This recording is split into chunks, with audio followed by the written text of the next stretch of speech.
ఇగో ఈడ మిరప చెట్లకు మందు కొడుతున్న మనిషిని గుర్తుపట్టిరా ఎవరనుకుంటుర్రు? ఎవలి పేరు చెప్తే జగనన్న తర్వాత పంక పార్టీల నెంబర్ 2 పెద్ద పంక అని అందరూ భయపడేదో, ఎవలి పేరు చెప్తే ఢిల్లీ రాజకీయాల పంక పార్టీ పనులు శకశక అయిపోయేటియో,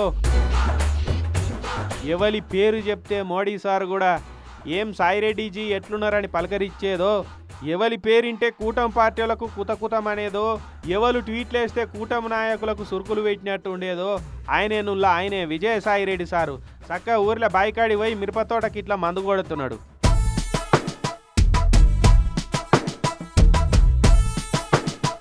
మందంటే మళ్ళా కెమికల్ మందులు అనుకునేరు కాదు, సేంద్రియ పద్ధతిలో తయారు చేసిన మందాట. కూలి పని చేస్తేందుకు మనుషులున్నా కూడా సారే జబ్బకు డబ్బా తలిగించుకొని చేనంతా తిరుక్కుంటా మందు కొడుతున్నాడు. పాలిటిక్స్ పరమ నీచంగా తయారయ్యాయని పార్టీకి రాజీనామా పెట్టి ఫుల్ టైంలో వ్యవసాయం చేసుకొని ఏ రంది రౌసు లేకుండా ఉంటా అని చెప్పినట్టే వ్యవసాయం పనుల దిగి పెద్ద రైతు అయిపోయింది కదా సారు. కానీ రాజకీయానికి నేను దూరం కావచ్చేమో కానీ రాజకీయం మాత్రం నా బ్లడ్లో గ్లూకోజ్ లెక్క అట్లనే ఉందని అప్పుడప్పుడు ట్వీట్లేసి మళ్ళా యాడ్ చేస్తుంటాడు.